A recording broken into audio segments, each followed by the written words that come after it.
আল মারআতু ইযা সাল্লাত খামসাহা ওয়া সামাত শাহরাহা ওয়া আহসানাত ফারজাহা ওয়া আতাআত বা'লাহা ফালতাদখুল মিন আইয়ি আবওয়াবিল জান্নাতি শাআত আও কামা ক্বালান নাবিয়্যু আলাইহিস সালাতু ওয়াসসালাম।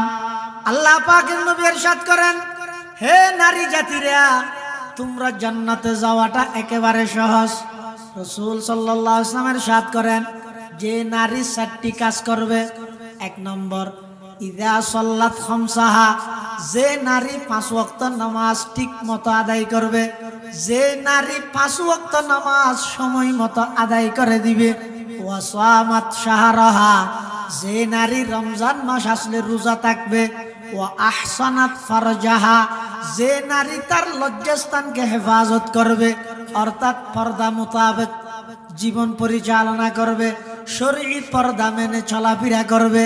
4 নম্বর হচ্ছে ওয়া আতাআত বা'লাহা, যে নারী তার স্বামীর আনুগত্য করবে।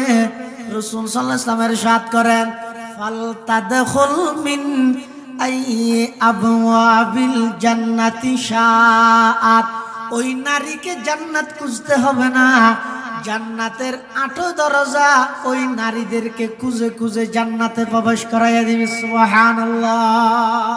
তাহলে বোঝা গেল একজন পুরুষের চাইতেও নারীরা জান্নাতে যাওয়াটা একেবারে সহজ। কাজ করতে হবে কয়টা? 4টি। 1 নম্বর 5 ওয়াক্ত নামাজ, 2 নম্বর রমজান মাসের রোজা। কিন্তু অধিকাংশ নারীরা দেখা যায়, ইল্লা মাশাআল্লাহ কিছু আছে, অধিকাংশ নারীরা দেখা যায় নামাজের মধ্যে অলস, রোজার মধ্যে স্মার্ট। তারা খুব বেশি রোজা থাকতে আগ্রহী, যেভাবে রোজা থাকতে আগ্রহী সেভাবে নামাজ পড়তে কি নয়, আগ্রহী নয়। কিন্তু রোজার চাইতেও নামাজের গুরুত্ব অনেক বেশি। রোজা হচ্ছে বছরে একবার, আর নামাজ হচ্ছে প্রতিদিন। আর নামাজ এটা হচ্ছে ইমানের পরপর ইবাদতের মধ্যে শ্রেষ্ঠ ইবাদত। এজন্য যেই সমস্ত নারী জাতিরা 5 ওয়াক্ত নামাজ ঠিক মতো আদায় করবে, রমজান মাসের রোজা রাখবে। 3 নম্বর, নিজের লজ্জাস্থানকে হেফাজত করবে। লজ্জাস্থান হেফাজত করার একমাত্র ব্যবস্থার নাম হচ্ছে শরঈ পর্দা। 1 নম্বর ব্যবস্থার নাম হচ্ছে কি? শরঈ পর্দা। 4 নম্বর, স্বামীর আনুগত্য করবে।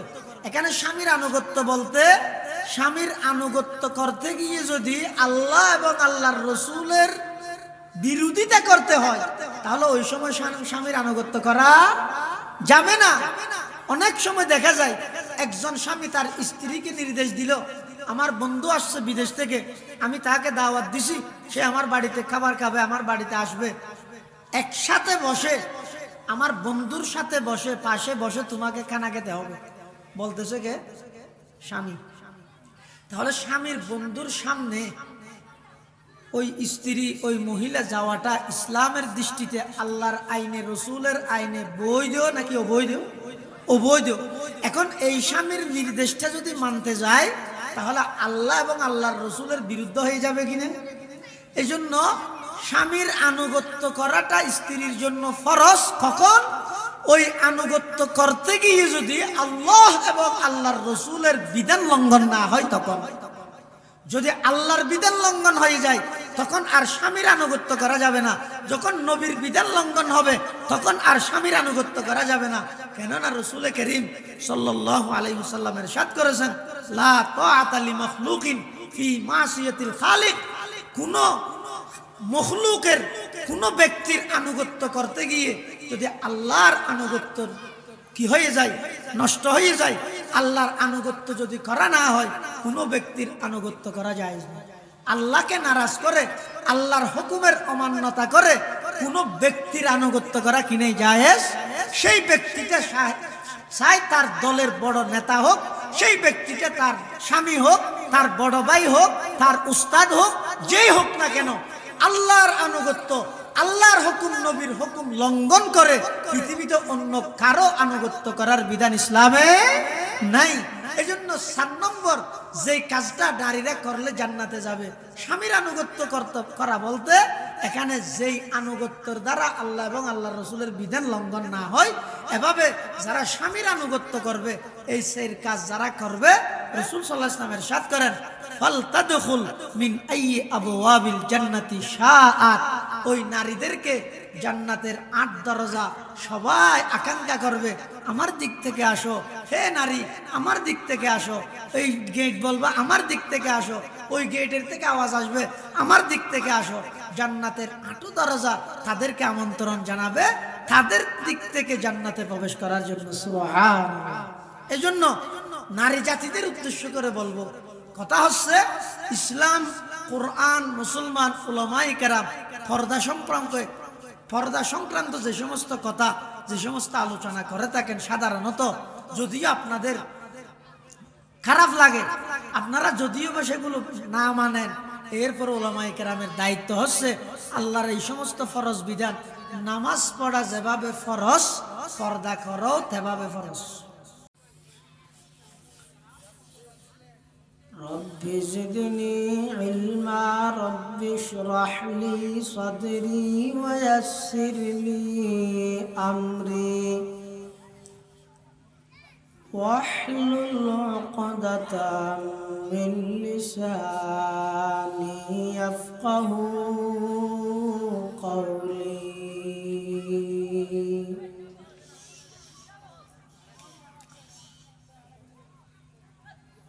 الحمد لله ثم الحمد لله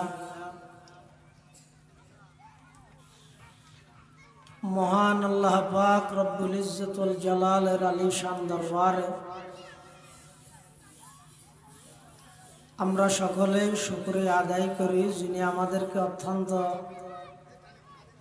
দয়া এবং মেহেরবানি করে ঐতিহ্যবাহী চট্টগ্রাম বাকলিয়া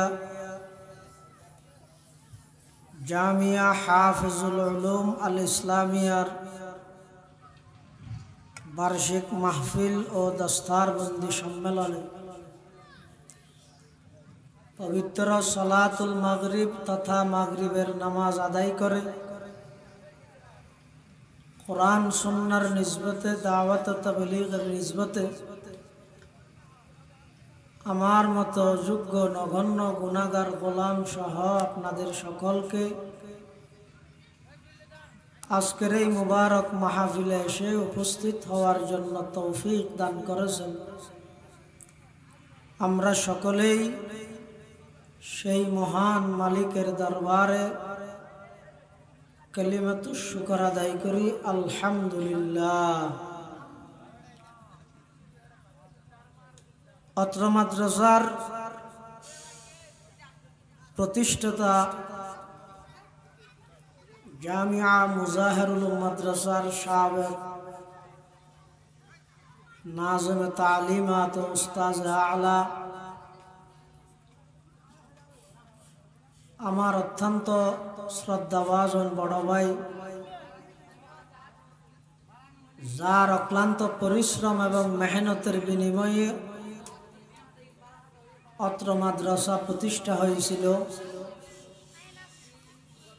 তিনি আমাদের থেকে বিদায় নিয়ে চলে গেছেন। হযরত মাওলানা হাফেজ এহতেশামুল হক সাহেব নওয়ারাল্লাহু মারকাদাহু ওয়া জাআলাল জান্নাতা মাসওয়াহু। আল্লাহ পাক রব্বুল আলামিন হযরত মাওলানা হাফিজ এহতেশামুল হক সাহেব রহমতুল্লাহি আলাইহির কবরকে জান্নাতের বাগিচা বানিয়ে দিক, সকলে বলি আমিন। আমি আপনাদের সামনে খুতবা এবং দরুদ শরীফ পাঠ করার পর পবিত্র কোরআনে মাজিদ থেকে দু একটি আয়াতে কারিমা বরকতের উদ্দেশ্যে তেলাওয়াত করেছি এবং পাশাপাশি বিশ্ব নবী রহমাতুল্লিল আলামিন শফিউল মুযনিবিন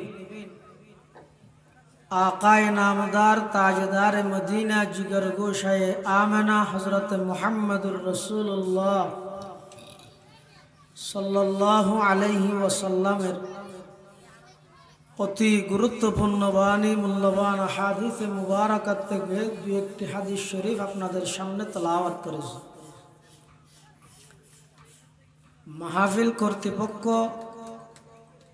একটা বিষয়বস্তু নির্ধারণ করে দিয়েছেন, নারীর অধিকার ও পর্দা সম্পর্কে কিছু আলোচনা করার জন্য। আমরা সকলেই জানি পৃথিবীতে আল্লাহ পাক রব্বুল আলামিন মানুষকে দুইভাবে সৃষ্টি করেছেন। একটা হচ্ছে পুরুষ আর একটা হচ্ছে মহিলা।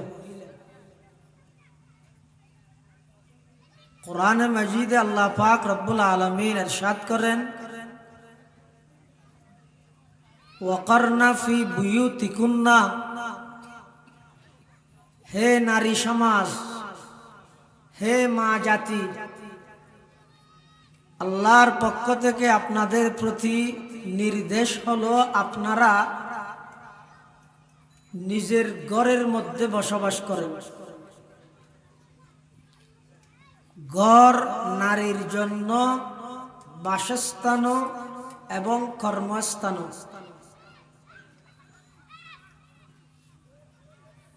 আল্লাহ পাক রব্বুল আলামিন নারী জাতির বিষয়ে কোরআনে মাজিদের মধ্যে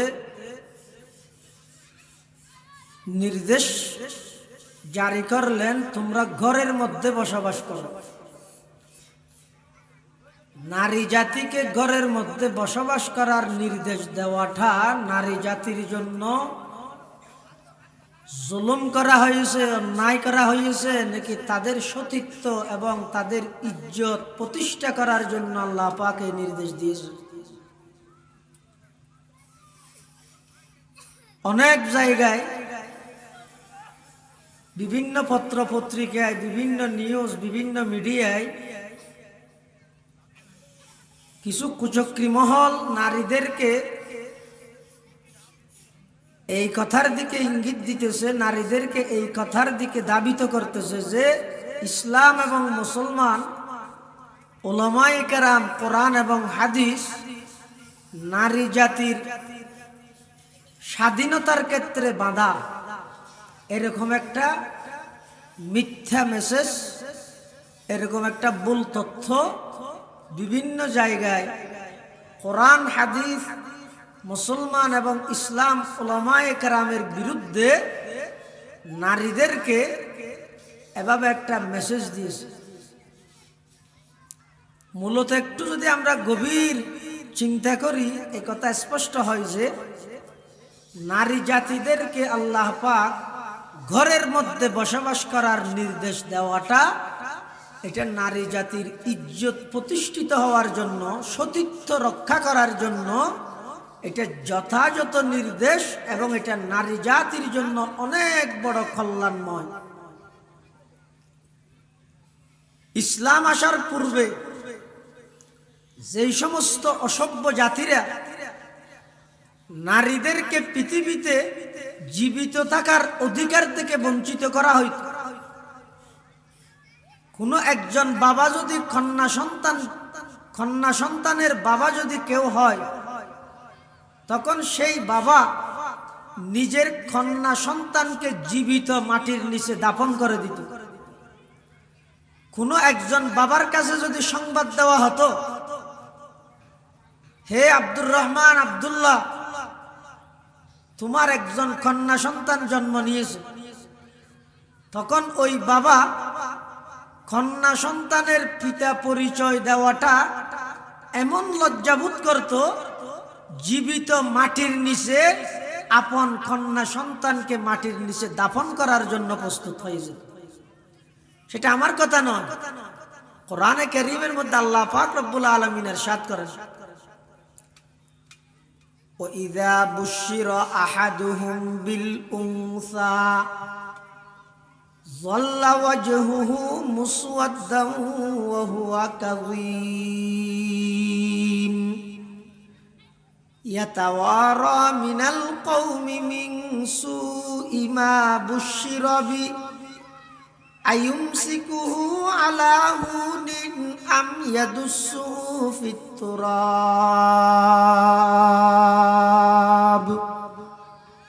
أَلَا سَاءَ مَا يَحْكُمُونَ। ইযা বুশিরা আহাদুহুম, তাদের মধ্য থেকে কাউকে যখন সুসংবাদ দেওয়া হতো বিল উনসা, কন্যা সন্তানের, যাল্লা ওয়াজহুহু মুসওয়াদ্দা, তার চেহারা কালো হয়ে যেত, হুয়া কাযীম, এবং সে কন্যা সন্তানের পিতা হইছে তার জন্য সে অনেক রাগান্বিত হয়ে যেত। শুধু তা নয়, ইয়াতাওয়ারা মিনাল কওম, সে আর ঘর থেকে বের হয় না, সে ঘরের কোণের মধ্যে বসে থাকতো, বাজারে যেত না, রাস্তাঘাটে বের হতো না। কি জন্য? মানুষরা তাকে এই কথা বলবে যে তুমি তো কন্যা সন্তানের পিতা। এই লজ্জা, এই অপমান সহ্য করতে না পেরে কন্যা সন্তান জন্ম লাভ করার পর ওই কন্যা সন্তানের পিতা আর বাড়ি থেকে বের হতো না, ঘরের মধ্যে বসে থাকত। তখন সে চিন্তা করত, আইয়ুমসিকুহু আলা হুনিন, আমি কি এই অপমানজনক পরিচিতি নিয়ে বেঁচে থাকবো? আম ইয়াদুসসুহু ফিত তুরাব, নাকি আমার এই কন্যা সন্তানকে আমি মাটি চাপা দেব? আলা সাআ মা ইয়াহকুমুন, কোরআন বলতেছেন, আল্লাহ পাক বলতেছেন, ওই আরবের অসভ্য জাতিরা কন্যা সন্তানকে তারা জীবিত মাটির নিচে দাফন করে দিত। জন্য কোরআনে মাজিদের মধ্যে আল্লাহ পাক রব্বুল আলামিন ইরশাদ করেন, ওয়া ইযাল মাউউদাতু সুইলাত, যেই সমস্ত কন্যা সন্তানদেরকে জীবিত মাটির নিচে দাফন করা হয়েছিল তাদের বিষয়ে কিয়ামতের ময়দানে জিজ্ঞাসাবাদ করা হবে। কি অপরাধে, তাদের কি অপরাধ ছিল? তারা তো নিষ্পাপ। এই সমস্ত মাসুম কন্যা সন্তানদেরকে কেন তারা জীবিত মাটির নিচে দাফন করেছিল, এই বিষয়ে আল্লাহ পাক রব্বুল আলামিন জিজ্ঞাসাবাদ করেন। তাহলে যে জাতি নারীদেরকে পৃথিবীতে শুধুমাত্র জীবনটা নিয়ে বেঁচে থাকার অধিকার থেকে বঞ্চিত করেছিল, সেই জাতি এখন এসে বলতেছে ইসলাম, মুসলমান, উলামায়ে কেরাম, এমনকি নারী জাতিকে পূর্ণ মানুষ মনে করা হতো না। এমন একটা যুগ ছিল যেই যুগের মধ্যে তাদের ধারণা ছিল নারীরা হচ্ছে অর্ধমানব। অর্ধমানব হচ্ছে তারা পরিপূর্ণ মানুষ নয়, অর্ধেক মানুষ, এরকম মনে করা হতো। নারী জাতিকে বান্দা আল্লাহর সাথে সম্পর্ক করার মাঝখানে বাধা সৃষ্টিকারী মনে করা হতো, অশুভ মনে করা হতো। কিন্তু ইসলাম আসার পর রাসূল করিম সাল্লাল্লাহু আলাইহি ওয়াসাল্লাম বললেন, না, আমি নবী ঘোষণা দিলাম, খায়রুকুম খায়রুকুম লি আহলিহি, তোমাদের মধ্যে ওই ব্যক্তি সর্বোত্তম যে তার পরিবারের কাছে সর্বোত্তম। তাহলে নারী জাতির ইজ্জতের পক্ষে, নারী জাতির ইজ্জতের পক্ষে সর্বপ্রথম আন্দোলন সংগ্রাম, সর্বপ্রথম নারী জাতির পক্ষে আওয়াজ তুলেছিলেন আমাদের নবী মুহাম্মদুর রাসূলুল্লাহ সাল্লাল্লাহু আলাইহি ওয়াসাল্লাম। তাহলে বোঝা গেল ইসলাম, মুসলমান, কোরআন, উলামায়ে কেরাম নারী জাতির অগ্রগতি, নারী জাতির উন্নতির পথে তারা বাধা নয়, বরং ইসলামের দিক নির্দেশনা হচ্ছে নারী জাতিদের কর্মস্থান এবং বাসস্থান হচ্ছে তাদের ঘর। তাদের কোনো বাড়ি কাজ নাই, তাদের কাজ হচ্ছে বাড়িতে। পুরুষের কাজ হচ্ছে বাড়ির বাইরে, আর নারীদের কাজ হচ্ছে বাড়ির ভিতরে। কেন? আল্লাহ পাক রব্বুল আলামিন নারী জাতিকে এমন ভাবে সৃষ্টি করেছেন, তাদের রুজি রোজগারের কোনো প্রকারের টেনশন নেই। আছে একজন নারী কন্যা সন্তান দুনিয়াতে আসার পর থেকে বিবাহ দেওয়ার আগ পর্যন্ত তার সমস্ত দায়ভার, সমস্ত দায়িত্ব তার পিতার উপর। বিবাহের পর থেকে স্বামীর উপর, স্বামী না থাকলে ছেলের উপর।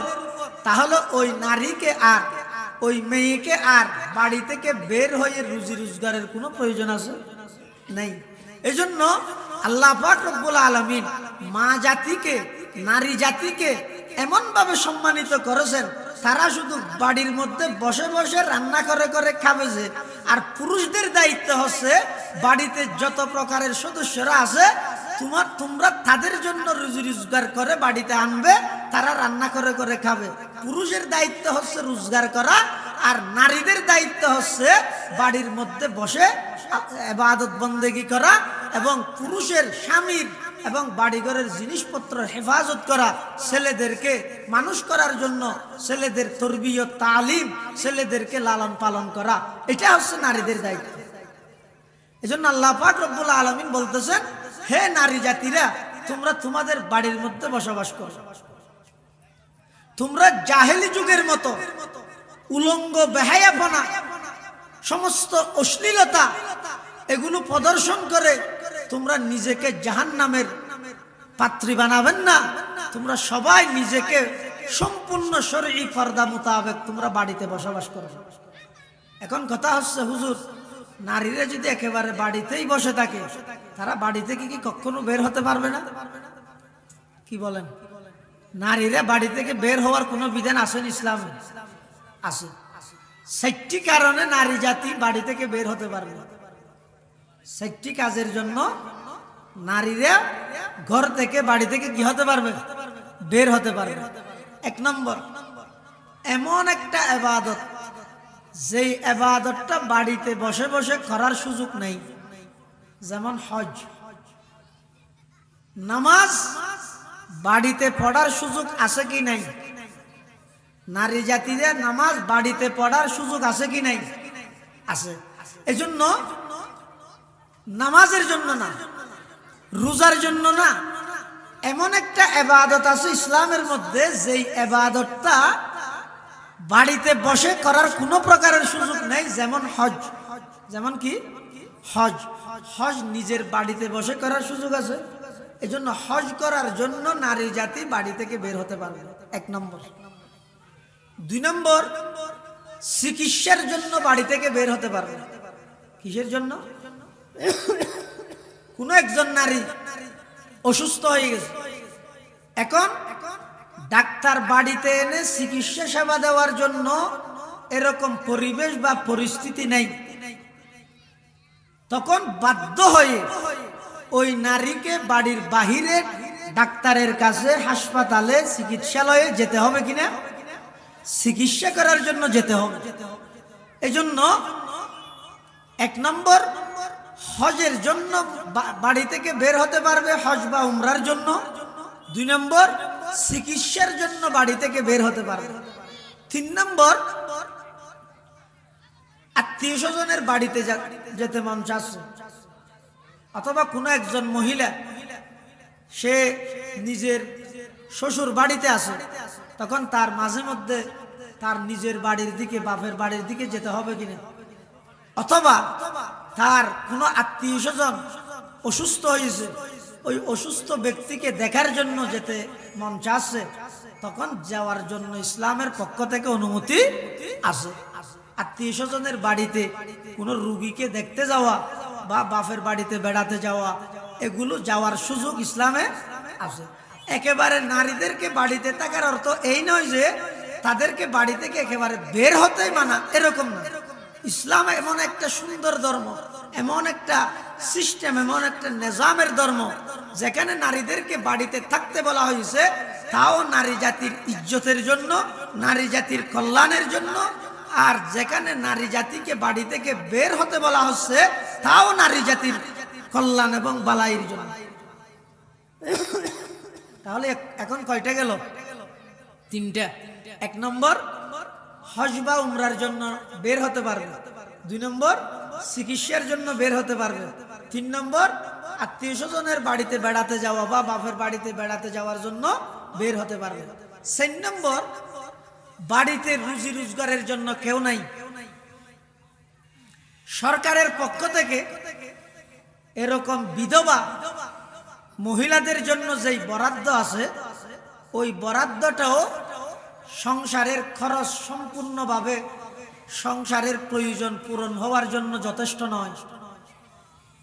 সরকারি অনুদানটাও যদি নিজের সংসারের খরচ স্বয়ং সম্পূর্ণভাবে সংসারের খরচ বহন করতে যদি পরিপূর্ণভাবে সরকারের সেই অনুদানটা যদি যথেষ্ট না হয়, তাহলে ওই নারী জাতি রুজি রোজগারের জন্য বাড়ি থেকে বের হতে পারবে, তবে বাড়ি থেকে বের হওয়ার সময় শর্ত আছে। কিভাবে বের হবে? একজন নারী বাড়ি থেকে বের হওয়ার সময় কিভাবে বের হবে, এই দিক নির্দেশনা, এই পদ্ধতি, এগুলো ইসলাম এবং কোরআনের মধ্যে, হাদিসের মধ্যে আল্লাহ এবং আল্লাহর রাসূল সাল্লাল্লাহু আলাইহি ওয়াসাল্লাম বিস্তারিতভাবে বর্ণনা করেছেন। হাদিস শরীফের মধ্যে আসছে, রাসূল করিম সাল্লাল্লাহু আলাইহি ওয়াসাল্লাম ইরশাদ করেন, হে নারী জাতিরা, তোমরা তোমাদের দিকে পরপুরুষ আকৃষ্ট হয় এমন ভাবে চলাফেরা করবে না।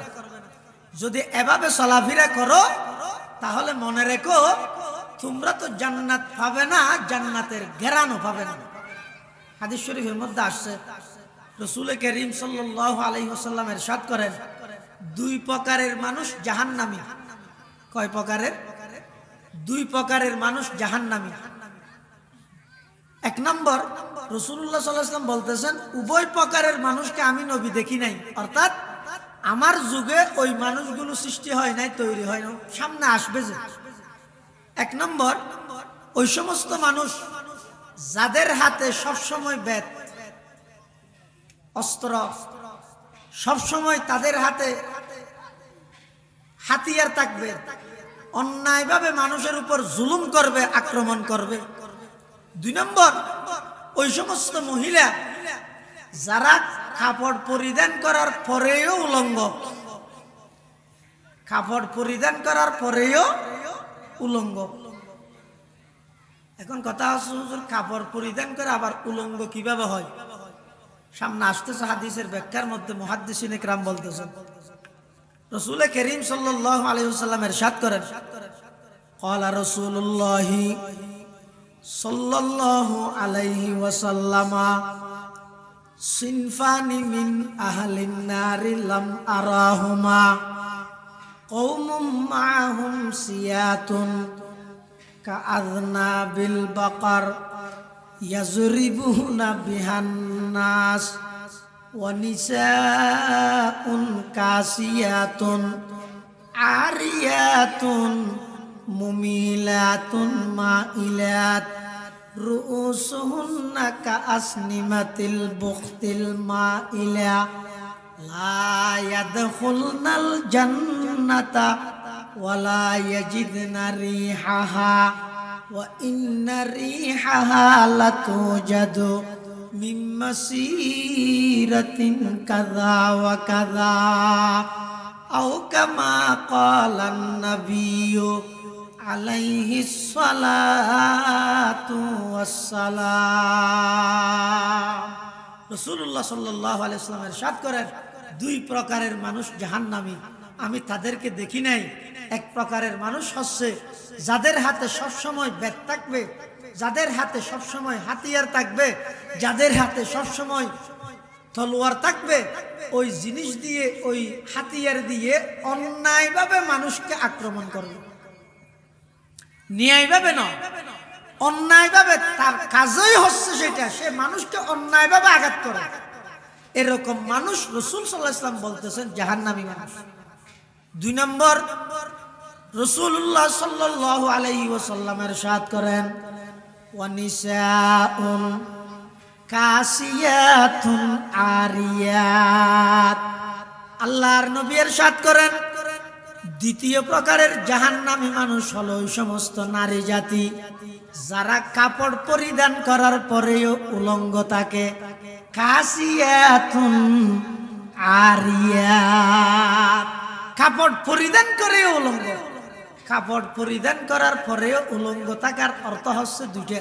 মুহাদ্দিসিন ইকরাম বলতেছেন, কাপড় পরিধান করার পর উলঙ্গ থাকার অর্থ হচ্ছে কাপড় এমন পাতলা কাপড় পরিধান করলো বাহির থেকে ভিতরে স্পষ্ট দেখা যায়, এমন কাপড় পরা এবং উলঙ্গ থাকা একই অর্থ। দুই নম্বর, কাপড় পরিধান করার পরে উলঙ্গ থাকার দ্বিতীয় অর্থ হচ্ছে এমন টাইট কাপড় পরিধান করছে, এমন ফিটিং যে শরীরের সমস্ত অঙ্গ বাহিরে প্রকাশ পায়, এমন কাপড় নারী জাতিরা পরিধান করার অর্থ হচ্ছে উলঙ্গ থাকা। রসুল বলতেছেন এরকম কাপড় পরা এবং কাপড় একেবারে না পরে উলঙ্গ থাকা একই অর্থ। কাসিয়াতুন আরিয়াতের অর্থ হচ্ছে কাপড় পরিধান করে উলঙ্গ, এর অর্থ হচ্ছে কাপড়গুলো এমন পাতলা কাপড় পরিধান করেছে বাহির থেকে ভিতরে স্পষ্ট দেখা যায়, এটাও কাপড় পরিধান করে উলঙ্গ। অথবা কাপড় পরিধান করে উলঙ্গের দ্বিতীয় অর্থ হচ্ছে এমন টাইট এবং ফিটিং কাপড় পরিধান করছে শরীরের সমস্ত অঙ্গ বাহির থেকে প্রকাশ পায়। এগুলো রাসূল সাল্লাল্লাহু আলাইহি ওয়াসাল্লাম ১,৫০০ বছর পূর্বে বলেছেন এই সমস্ত নারীরা কাপড় পরিধান করে উলঙ্গ। শুধু তা নয়, মুমিলাতুন মাইলাত, ওই সমস্ত নারীরা নিজেরও পরপুরুষের দিকে আকৃষ্ট হয় এবং পরপুরুষকেও নিজেদের দিকে আকৃষ্ট করে। মুমিলাতুন মাইলাত, এমন নারীদের বিষয়ে রাসূল করিম সাল্লাল্লাহু আলাইহি ওয়াসাল্লাম বলতেছেন, লা ইয়াদখুলনাল জান্নাহ, তারা তো জান্নাতে প্রবেশ করবে না, ওয়ালা ইয়াজিদনা রিহাহা, জান্নাতের ঘ্রাণও তারা পাবে না। তাহলে নারী জাতি বাড়ি থেকে বের হওয়ার সময় কিভাবে বের হবে? সম্পূর্ণ শরীরী ফর্দা মোতাবেক বুরকা পরে বের হতে হবে। যেই সেই কারণে নারী জাতি বাড়ি থেকে ঘর থেকে বের হতে পারবে, উলঙ্গ অবস্থায় পারবে না, বেপরদা বের হতে পারবে না। যে সেই কারণে বাড়ি থেকে বের হবে, ওই সেই কারণে বের হওয়ার সময়ও তাকে সম্পূর্ণ শরীর ঢেকে সম্পূর্ণ শরীরী পর্দা মেনে বুরকা পরিধান করে শরীরের কোনো অঙ্গ যেন প্রকাশ না পায়, এভাবে নারীকে বের হতে হবে। এখন আপনি বলতে পারেন, হুজুর আপনি এগুলো ওয়াজ করতেছেন, ভালো কথা, এই যুগের মধ্যে এই ওয়াজগুলো কি চলবে? একটা কথা মনে রাখবেন, কিছু অপরাধ আছে যেই অপরাধের কারণে মানুষ মৃত্যুর সময় ঈমান হারা হয়ে যাবে।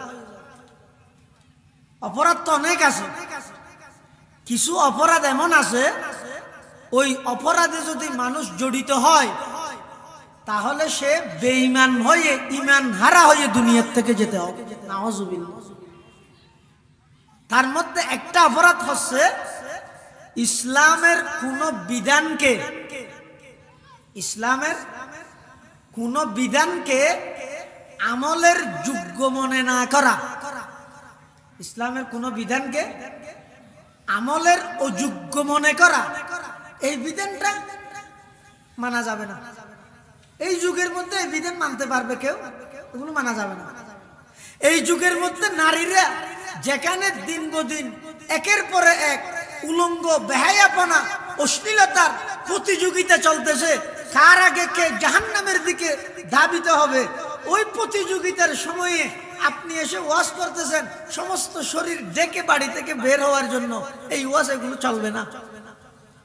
কেউ যদি ইসলামের এই পর্দার বিধানকে অযোগ্য বলে মনে করে, ইসলামের এই পর্দার বিধানকে এটা আমলের অযোগ্য, এটা আমল করা যাবে না, এরকম কেউ যদি মনে করে তাহলে ওই ব্যক্তিটা এমন একটা অপরাধ করেছে যেই অপরাধের কারণে মৃত্যুর সময় তার মুখ দিয়ে কালেমা বের হবে, ঈমান হারা হয়ে যাবে। একটা হচ্ছে হুজুর ঠিক আছে, সব কোরআন হাদিসের কথা সব ঠিক আছে, আমাদের মানা প্রয়োজন ছিল কিন্তু পারতেছি না।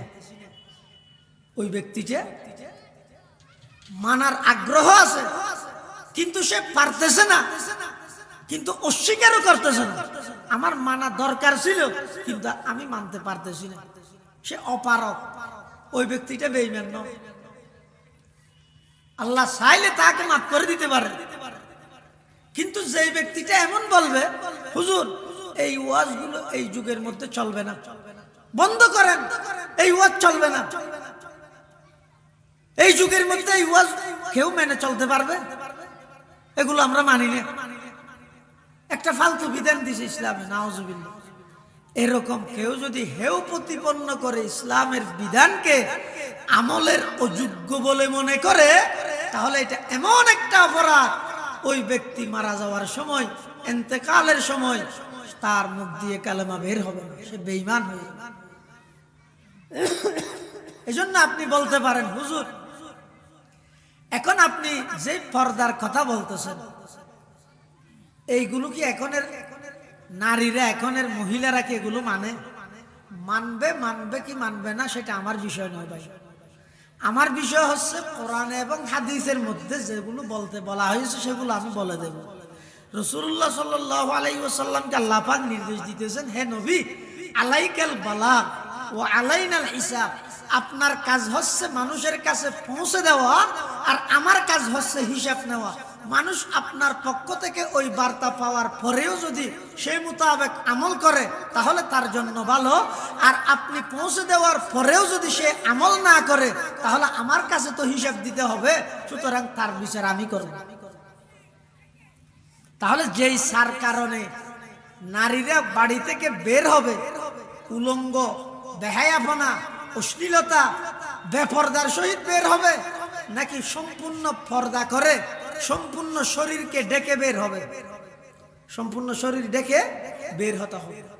এজন্য রাসূল করিম সাল্লাল্লাহু আলাইহি ওয়াসাল্লাম ইরশাদ করেন, হে নারী জাতিরা, তোমরা বাড়ি থেকে বের হওয়ার সময় নিজের সৌন্দর্য প্রকাশ করে বের হবে না। কোরআনে কারীমের মধ্যে আল্লাহ পাক রব্বুল আলামিন ঈমানদার পুরুষদেরকে পর্দা রক্ষার জন্য নির্দেশ দিতেছেন, হে নবী, আপনি ঈমানদার পুরুষদেরকে ডেকে বলে দিন, ইয়াকুদ্দু মিন আবসারিহিম, তারা যেন নিজের দৃষ্টিকে নিম্নগামী করে, তারা যেন নিজের দৃষ্টিকে অবনত রাখে। প্রথমে বলতেছেন আল্লাহ পাক রব্বুল আলামিন সূরা নূরের মধ্যে পুরুষদেরকে, আগে পুরুষদেরকে পর্দা করতে বলা হয়েছে।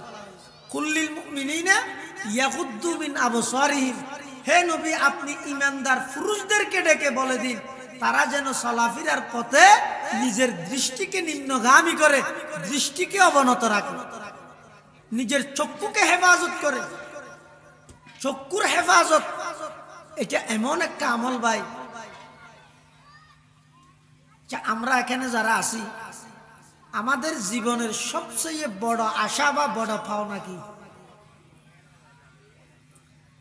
আমাদের জীবনের সার্থকতা, জীবনের সফলতা, চূড়ান্ত পর্যায়ের সফলতা পাওয়ার জন্য আমাদের সবচেয়ে বড় আশাটা কি? দুনিয়া থেকে যাওয়ার সময় ঈমান নিয়ে যাওয়া। এই আশা সবার নাই? দুনিয়া থেকে যাওয়ার সময় ঈমান নিয়ে যেতে পারা এর চাইতে বড় আনন্দের বিষয়, এর চাইতে বড় সফলতা একজন ঈমানদারের জন্য অন্য কিছু আছে? সবাইকে আপনি দেখবেন মানুষ একে অপরের কাছ থেকে দোয়া চায়। মানুষ যখন বয়স হয়ে যায়, 50-60 হয়ে যায়, তখন বলে একে অপরকে, বা একটু দোয়া করিও, কোন দিন চলে যায় জানি না, আল্লাহ যেন আমাকে ইমান সালামতে নিয়ে যায়, একটু দোয়া করিও, এরকম বলে কি বলে না? তাহলে ঈমানের সহিত মৃত্যুবরণ করার জন্য, ঈমান নিয়ে মৃত্যুবরণ করার জন্য সবাই চায়, সবাই চায়।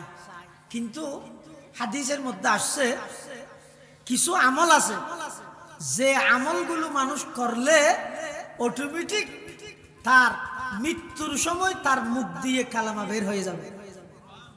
তার মধ্যে একটি হচ্ছে নিজের দৃষ্টি, নিজের চক্ষুকে হেফাজত করা। কেন?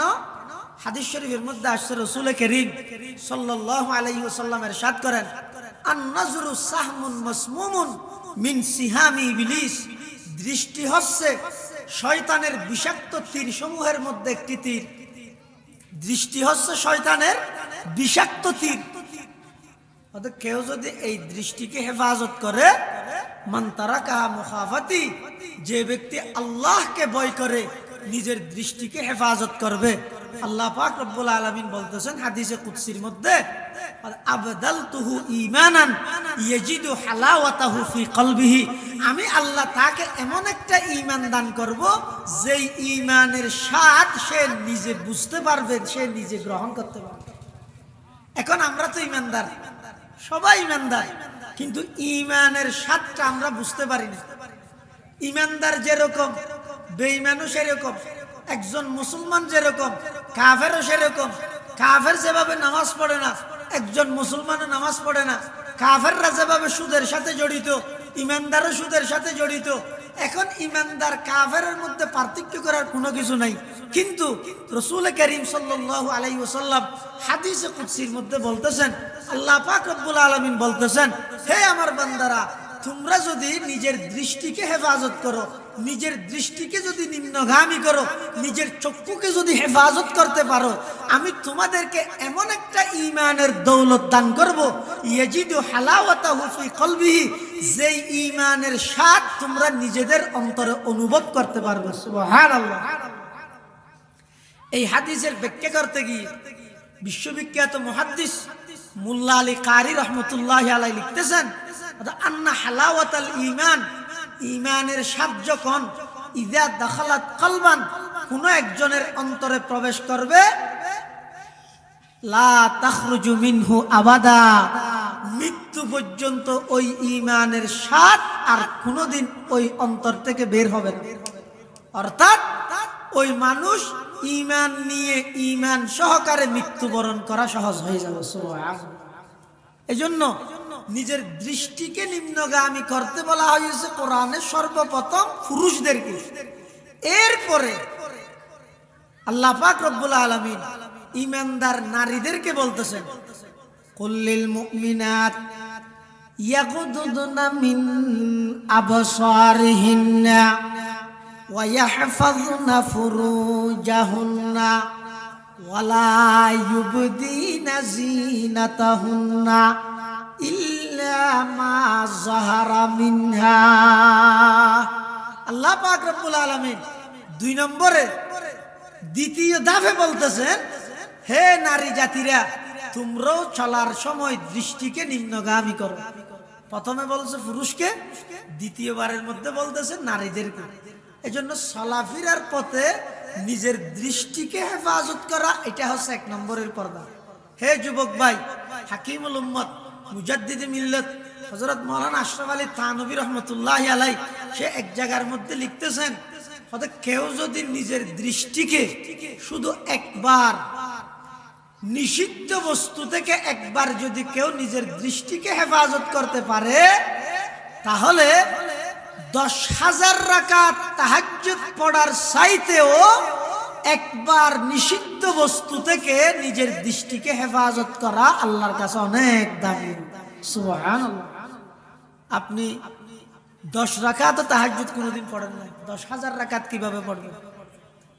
10,000 রাকাত এক ব্যক্তি তাহাজ্জুদ পড়লো, তার যেই মর্যাদা আল্লাহর কাছে, তার চাইতেও বেশি মর্যাদা ওই যুবকের, যেই যুবকের সুযোগ থাকা সত্ত্বেও, শক্তি থাকা সত্ত্বেও আল্লাহকে ভয় করে যারা শুধু একবার হলেও নিজের দৃষ্টিকে যদি নিষিদ্ধ বস্তু থেকে রক্ষা করতে পারে, হেফাজত করতে পারে, তাহলে ওই যুবকের নিজের দৃষ্টিকে হেফাজত করা 10,000 রাকাত তাহাজ্জুদের চাইতেও বেশি উত্তম। সুবহানাল্লাহ।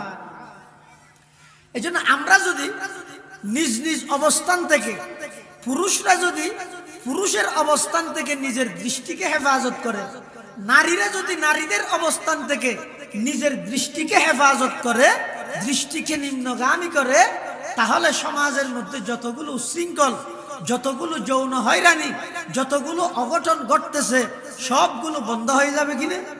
সব বন্ধ হয়ে যাবে। এজন্য আমরা চলাফেরার পথে, রাস্তাঘাটে নিজের দৃষ্টিকে হেফাজত করব।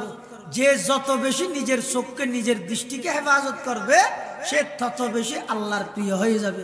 যে যত বেশি নিজের দৃষ্টিকে হেফাজত করবে, সে তত বেশি নামাজের মজা বুঝতে পারবে। যে যত বেশি নিজের দৃষ্টিকে হেফাজত করবে, সে তত বেশি নিজের অন্তরে ঈমানের স্বাদ গ্রহণ করতে পারবে। যে যত বেশি নিজের দৃষ্টিকে হেফাজত করবে, সে তত বেশি আল্লাহর নিকটতম বান্দাদের মধ্য থেকে হয়ে যাবে। সুবহানাল্লাহ। এজন্য শরঈ পর্দা নারীদের জন্য ইজ্জত রক্ষার মাধ্যম। নারীদের জন্য পর্দা এটা তাদের উপর জুলুম করার বিধান নয়। পর্দার মাধ্যমে নারীদেরকে আল্লাহ পাক রব্বুল আলামিন নারী জাতির যথাযথ ইজ্জত প্রতিষ্ঠা করেছেন। এজন্য রাসূল করিম সাল্লাল্লাহু আলাইহি ওয়াসাল্লাম ইরশাদ করতেছেন, একজন নারী, একজন মহিলা জান্নাতে যাওয়াটা পুরুষদের চাইতেও মহিলাদের জান্নাতের যাওয়ার পথটা অনেকটাই সহজ। আপনি দেখেন, একজন পুরুষ এক মাসে তার নামাজ পড়তে হয় কতদিন? পুরুষরা নামাজ পড়বে কতদিন? তাদের মাঝখানে কোনো ছুটি আছে? পুরুষদের নামাজের মাঝখানে কোনো ছুটি আছে? নারীদের আছে কি নাই? আছে। রমজান লাগাতার 30 দিনে 30 দিন রোজা থাকতে হয় পুরুষদের থেকে। মহিলাদের মাঝে মধ্যে কি আছে? ছুটি আছে। যদিও বা রমজানের রোজা পরে থেকে দিতে হয়, রেখে দিতে হয়, কিন্তু রাসূল সাল্লাল্লাহু আলাইহি ওয়াসাল্লাম বলতেছেন যে নারীরা 6টি কাজ করবে। কয়টি কাজ? এই 6টি কাজ যে সমস্ত নারীরা করতে পারবে তাদের আর জান্নাত তালাশ করতে হবে না, জান্নাত মহিলাদেরকে তালাশ করে করে ঢুকাবে। ওই নারীদের থেকে আর জান্নাত খুঁজতে হবে না। তো কি করবে? জান্নাতের 8 দরজা, উভয় দরজা, প্রত্যেকটি দরজায় ওই সমস্ত নারীদেরকে আমন্ত্রণ জানাবে, ওই সমস্ত নারীদেরকে ডেকে ডেকে জান্নাতে ঢুকাবে। ক্বালা রাসূলুল্লাহ সাল্লাল্লাহু আলাইহি ওয়াসাল্লাম, আল মারআতু ইযা সাল্লাত খামসাহা ওয়া সামাত শাহরাহা ওয়া আহসানাত ফারজাহা ওয়া আতাআত বা'লাহা ফালতাদখুল মিন আইয়ি আবওয়াবিল জান্নাতি শাআত আও কামা ক্বালান নাবিয়্যু আলাইহিস সালাতু ওয়াস সালাম। আল্লাহ পাকের নবী ইরশাদ করেন, হে নারী জাতিরা, তোমরা জান্নাতে যাওয়াটা একেবারে সহজ। রাসূল সাল্লাল্লাহু আলাইহি ওয়াসাল্লাম ইরশাদ করেন, যে নারী 4টি কাজ করবে। 1 নম্বর, ইযা সাল্লাত খামসাহা, যে নারী 5 ওয়াক্ত নামাজ ঠিক মতো আদায় করবে, যে নারী 5 ওয়াক্ত নামাজ সময় মতো আদায় করে দিবে। ওয়া সামাত শাহরাহা, যে নারী রমজান মাস আসলে রোজা থাকবে। ওয়া আহসানাত ফারজাহা, যে নারী তার লজ্জাস্থানকে হেফাজত করবে, অর্থাৎ পর্দা মোতাবেক জীবন পরিচালনা করবে, শরঈ পর্দা মেনে চলাফেরা করবে। 4 নম্বর হচ্ছে ওয়া আতাআত বা'লাহা, যে নারী তার স্বামীর আনুগত্য করবে। রাসূল সাল্লাল্লাহু আলাইহি ওয়াসাল্লাম ইরশাদ করেন, ফালতাদখুল মিন আইয়ি আবওয়াবিল জান্নাতি শাআত, ওই নারীকে জান্নাত খুঁজতে হবে না, জান্নাতের 8 দরজা ওই নারীদেরকে খুঁজে খুঁজে জান্নাতে প্রবেশ করাইয়া দিবে। সুবহানাল্লাহ। তাহলে বোঝা গেল একজন পুরুষের চাইতেও নারীরা জান্নাতে যাওয়াটা একেবারে সহজ। কাজ করতে হবে কয়টা? 4টি। 1 নম্বর 5 ওয়াক্ত নামাজ, 2 নম্বর রমজান মাসের রোজা। কিন্তু অধিকাংশ নারীরা দেখা যায়, ইল্লা মাশাআল্লাহ কিছু আছে, অধিকাংশ নারীরা দেখা যায় নামাজের মধ্যে অলস, রোজার মধ্যে স্মার্ট। তারা খুব বেশি রোজা থাকতে আগ্রহী, যেভাবে রোজা থাকতে আগ্রহী সেভাবে নামাজ পড়তে কি নয়, আগ্রহী নয়। কিন্তু রোজার চাইতেও নামাজের গুরুত্ব অনেক বেশি। রোজা হচ্ছে বছরে একবার, আর নামাজ হচ্ছে প্রতিদিন। আর নামাজ এটা হচ্ছে ইমানের পরপর ইবাদতের মধ্যে শ্রেষ্ঠ ইবাদত। এজন্য যে সমস্ত নারী জাতিরা 5 ওয়াক্ত নামাজ ঠিক মতো আদায় করবে, রমজান মাসের রোজা রাখবে। 3 নম্বর, নিজের লজ্জাস্থানকে হেফাজত করবে। লজ্জাস্থান হেফাজত করার একমাত্র ব্যবস্থার নাম হচ্ছে শরঈ পর্দা। 1 নম্বর ব্যবস্থার নাম হচ্ছে কি? শরঈ পর্দা। 4 নম্বর, স্বামীর আনুগত্য করবে। এখানে স্বামীর আনুগত্য বলতে, স্বামীর আনুগত্য করতে গিয়ে যদি আল্লাহ এবং আল্লাহর রসুলের বিরোধিতা করতে হয়, তাহলে ওই সময় স্বামীর আনুগত্য করা যাবে না। অনেক সময় দেখা যায় একজন স্বামী তার স্ত্রীকে নির্দেশ দিল, আমার বন্ধু আসছে বিদেশ থেকে, আমি তাকে দাওয়াত দিছি, সে আমার বাড়িতে খাবার খাবে, আমার বাড়িতে আসবে, একসাথে বসে আমার বন্ধুর সাথে বসে পাশে বসে তোমাকে খানা খেতে হবে, বলতেছে কে? স্বামী। তাহলে স্বামীর বন্ধুর সামনে ওই স্ত্রী, ওই মহিলা যাওয়াটা ইসলামের দৃষ্টিতে, আল্লাহর আইনে, রসুলের আইনে বৈধ নাকি অবৈধ? অবৈধ। এখন এই স্বামীর নির্দেশটা যদি মানতে যায় তাহলে আল্লাহ এবং আল্লাহর রসুলের বিরুদ্ধ হয়ে যাবে কিনা? এই জন্য স্বামীর আনুগত্য করাটা স্ত্রীর জন্য ফরজ। কখন? ওই আনুগত্য করতে গিয়ে যদি আল্লাহ এবং আল্লাহর রসুলের বিধান লঙ্ঘন না হয় তখন। যদি আল্লাহর বিধান লঙ্ঘন হয়ে যায় তখন আর স্বামীর আনুগত্য করা যাবে না। যখন নবীর বিধান লঙ্ঘন হবে তখন আর স্বামীর আনুগত্য করা যাবে না। কেননা রাসূল করিম সাল্লাল্লাহু আলাইহি ওয়াসাল্লাম ইরশাদ করেছেন, লা তাআতা লিমাখলুকিন ফি মাসিয়াতিল খালিক। কোন মখলুকের, কোন ব্যক্তির আনুগত্য করতে গিয়ে যদি আল্লাহর আনুগত্য কি হয়ে যায়, নষ্ট হয়ে যায়, আল্লাহর আনুগত্য যদি করা না হয়, কোনো ব্যক্তির আনুগত্য করা যায় না। আল্লাহকে নারাজ করে, আল্লাহর হুকুমের অমান্যতা করে কোনো ব্যক্তির আনুগত্য করা কি নেই জায়েজ। সেই ব্যক্তিটা চাই তার দলের বড় নেতা হোক, সেই ব্যক্তিটা তার স্বামী হোক, তার বড় ভাই হোক, তার উস্তাদ হোক, যেই হোক না কেন, আল্লাহর আনুগত্য, আল্লাহর হুকুম, নবীর হুকুম লঙ্ঘন করে পৃথিবীতে অন্য কারো আনুগত্য করার বিধান ইসলামে নাই। এজন্য 7 নম্বর যে কাজটা নারীরা করলে জান্নাতে যাবে, স্বামীর আনুগত্য করা বলতে এখানে যেই আনুগত্যের দ্বারা আল্লাহ এবং আল্লাহর রাসূলের বিধান লঙ্ঘন না হয়, এভাবে যারা স্বামীর আনুগত্য করবে, এই সেই কাজ যারা করবে, রাসূল সাল্লাল্লাহু আলাইহি ওয়াসাল্লাম ইরশাদ করেন, ফালতাদখুল মিন আইয়ি আবওয়াবিল জান্নাতি শাআত। ওই নারীদেরকে জান্নাতের 8 দরজা সবাই আকাঙ্ক্ষা করবে, আমার দিক থেকে আসো, হে নারী আমার দিক থেকে আসো। ওই গেট বলবা আমার দিক থেকে আসো, ওই গেটের থেকে আওয়াজ আসবে আমার দিক থেকে আসো। জান্নাতের 8 দরজা তাদেরকে আমন্ত্রণ জানাবে তাদের দিক থেকে জান্নাতে প্রবেশ করার জন্য। সুবহানাল্লাহ। এজন্য নারী জাতিদের উদ্দেশ্য করে বলবো, কথা হচ্ছে ইসলাম, কোরআন, মুসলমান, উলামায়ে কেরাম পর্দা সংক্রান্ত যে সমস্ত কথা, যে সমস্ত আলোচনা করে থাকেন, সাধারণত যদিও আপনাদের খারাপ লাগে, আপনারা যদিও বা সেগুলো না মানেন, এরপর উলামায়ে কেরামের দায়িত্ব হচ্ছে আল্লাহর এই সমস্ত ফরজ বিধান, নামাজ পড়া যেভাবে ফরজ, পর্দা করো তেভাবে ফরজ। কেউ যদি পর্দাকে অস্বীকার করে তাহলে তার ঈমান থাকবে না। এজন্য উলামায়ে কেরাম বলতেছেন, নামাজ আল্লাহর কাছে কবুল হওয়ার জন্য অন্তর পবিত্র হওয়া শর্ত। নামাজ আল্লাহর কাছে কবুল হওয়ার জন্য কি পবিত্র হওয়া? অন্তর পবিত্র হওয়া শর্ত। আর অন্তর পবিত্র থাকার জন্য, হওয়ার জন্য পর্দা করা শর্ত। অন্তর পবিত্র হওয়ার জন্য কি করা শর্ত? পর্দা করা শর্ত। এজন্য পর্দার বিধানটা পুরুষদের জন্য জুলুম নয়, নারীদের জন্য জুলুম নয়, বরং পুরুষদের পুরুষত্ব, নারীদের সতীত্ব, উভয়গুলো টিকিয়ে রাখার জন্য, তাদের যথাযথভাবে পুরুষদের পুরুষত্ব এবং নারীদের সতীত্ব রক্ষা করার জন্য ইসলাম, কোরআন, আল্লাহ এবং তার রসুল পর্দার এই বিধানগুলো দিয়েছেন, সমাজকে সুন্দর করার জন্য, অপরাধ মুক্ত করার জন্য। এজন্য কেউ যদি এমন মনে করে ইসলামে নারীদের পর্দার কথা বলে নারীদের উপর জুলুম করা হয়েছে, নাউজুবিল্লাহ, এরকম বিশ্বাস, এরকম কথা যদি কেউ বলে থাকে, তাহলে সে আর ঈমানদার নয়। তাকে অতি সত্বর তওবা করে, তাকে আবার পুনরায় কলমা পড়ে নতুন করে তাকে ঈমান আনয়ন করতে হবে। সে আর ঈমানদার থাকতে পারবে না। যেহেতু পর্দার বিধানটা এখানে কোনো মোল্লার ফতোয়া নয়, পর্দার বিধানটা কোনো লেখকের লিখিত কথা নয়, পর্দার বিধানটা স্বয়ং কোরআনে মাজিদের মধ্যে আল্লাহ পাক রব্বুল আলামিন মুসলমানদের জন্য ফরজ বিধান হিসাবে আল্লাহ পাক রব্বুল আলামিন কোরআনে কারীমে ঘোষণা দিয়েছেন।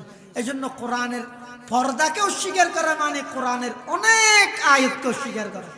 তো যেখানে কোরআনের একটা আয়াত অস্বীকার করলে ঈমান চলে যাচ্ছে, এখানে আপনি কোরআনের পর্দা সংক্রান্ত যত আয়াত আছে সবগুলো অস্বীকার করলে আপনার ঈমান কোথায় থাকবে? এজন্য নারী জাতিদের পর্দার ওয়াজ, এখানে আমাকে বিষয় দিয়েছে পর্দা সম্পর্কে কথা বলতে। তা আপনারা বলবেন যে হুজুর, আমরা তো এখানে কেউ নারী নেই, আমরা সবাই পুরুষ, এখানে কেউ মহিলা নেই, তো আপনি আমাদেরকে পর্দার ওয়াজ করে কি লাভটা হলো? এখন মাঝখান থেকে অনেক মানুষ উঠে যাচ্ছে, তো হুজুর একটা আসছে কি জানি বলতেছে, এখানে একটাও মহিলা নাই, নারী নেই, শুধু মহিলাদের ওয়াজ করতে আসে, এরকম একটা কথা নাই?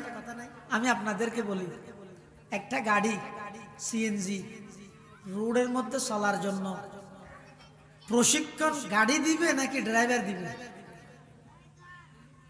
গাড়ি ঠিক মতো চলার জন্য, চালানোর জন্য প্রশিক্ষণ দিতে হবে না? ওই প্রশিক্ষণটা গাড়ি দিবে নাকি গাড়ির চালকে দিবে? যে ড্রাইভিং প্রশিক্ষণটা গাড়ি দেয় নাকি গাড়ির চালকে দেয়? কেন? চালক যদি অভিজ্ঞ না হয়, গাড়ির চালক যদি প্রশিক্ষণ প্রাপ্ত না হয়, তাহলে অ্যাক্সিডেন্ট হওয়াটা স্বাভাবিক। সে যে কোনো মুহূর্তে কি করতে পারে? অ্যাক্সিডেন্ট করতে পারে। ঠিক তেমনি ভাবে এখানে মাদ্রাসা কর্তৃপক্ষ আমাকে বলছে নারী জাতিদের পর্দা নিয়ে ওয়াজ করার জন্য। তো এখন সামনে বসে আছে সবাই পুরুষ, ওয়াজ করতে বলা হয়েছে নারীদের নিয়ে। কারণ হচ্ছে মাদ্রাসাওয়ালারা চালাক, এরা বলতেছে যে বাড়িতে যত নারীরা আছে সবাইকে পরিচালনা করবে এই সমস্ত পুরুষেরা। পুরুষেরা হচ্ছে চালক, নারীরা হচ্ছে গাড়ির মতো। পুরুষরা যেভাবে নারীদেরকে চালাবে নারীরা সেভাবে চলবে। এই জন্য নারীদের পর্দার ওয়াজ নারীদের চাইতে পুরুষের জন্য প্রয়োজন বেশি। নারীদের পর্দার ওয়াজ পুরুষদের চাইতেও, নারীদের চাইতেও পুরুষের জন্য বেশি জরুরি। এই জন্য এই অল্প টাইমে যে নারীর পর্দা সংক্রান্ত কিছু আলোচনা করলাম, আল্লাহ পাক রব্বুল আলামিন আমাদের সকলকে এইগুলো মেনে চলার তৌফিক দান করুক। বিশেষ করে এই আমাদের মাদ্রাসার চতুর্পাশে যে সমস্ত মা বোনরা আছেন, মহিলা জাতিরা আছেন, মা জাতিরা আছেন, আপনাদের কাছে অনুরোধ করব, ইসলাম আপনাদের সতীত্ব রক্ষার জন্য, আপনাদের স্বকীয়তা স্বাতন্ত্র রক্ষার জন্য আপনাদেরকে ইসলামের যে পর্দার বিধান দিয়েছে, এটা ইসলামের সুন্দর একটা দিক নির্দেশনা। এটা আপনাদের উপর জুলুম নয়, বরং আপনাদের কল্যাণের দিকে লক্ষ্য রেখেই এই বিধানকে আল্লাহ পাক ফরজ করেছেন। আল্লাহ পাক রব্বুল আলামিন আমাদের সকলকে শরঈ পর্দা বুঝে মেনে এবং সেগুলো আমল করার জন্য তৌফিক দান করুক। সকলে বলি আমিন সুম্মা আমিন। ওয়া আখিরু দাওয়ানা আনিল হামদুলিল্লাহি রাব্বিল আলামিন। সুবহানাকা আল্লাহুম্মা বিহামদিকা আশহাদু আল লা ইলাহা ইল্লা আনতা আস্তাগফিরুকা ওয়া আতুবু ইলাইক। আসসালামু আলাইকুম ওয়া রাহমাতুল্লাহি ওয়া বারাকাতুহু।